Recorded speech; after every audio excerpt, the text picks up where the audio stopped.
છોટાઉદેપુર જિલ્લાના આદિવાસી સમુદાયમાં ધાર્મિક વિધિઓ જ્ઞાની એટલે કે બળવા દ્વારા કરવામાં આવે છે.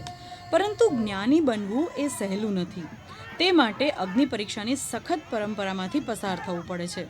હોળી બાદ યોજાતા લોકમેળાઓમાં હાંસડા અને ચિસાડિયા જેવા ગામોમાં જ્ઞાનીની અગ્નિ પરીક્ષા યોજાય છે. આ પરંપરાની કઠોરતા એ છે કે બળવાઓની પીઠ પર લોખંડનો સળિયો સરકાવવામાં આવે છે અને માચડે લટકાવી જમણેથી ડાબે અને ડાબેથી જમણે આમ 9 વખત આ માચડે લટકાવીને ફેરવવામાં આવે છે. આ વિરલ પરંપરામાં માત્ર શ્રદ્ધા અને સહનશક્તિના પરીક્ષિત જ જ્ઞાની અથવા બળવા તરીકેની ઉપાધિ પ્રાપ્ત કરે છે, જેને પછી સમાજ દ્વારા ધાર્મિક વિધિ માટે માન્યતા આપવામાં આવે છે.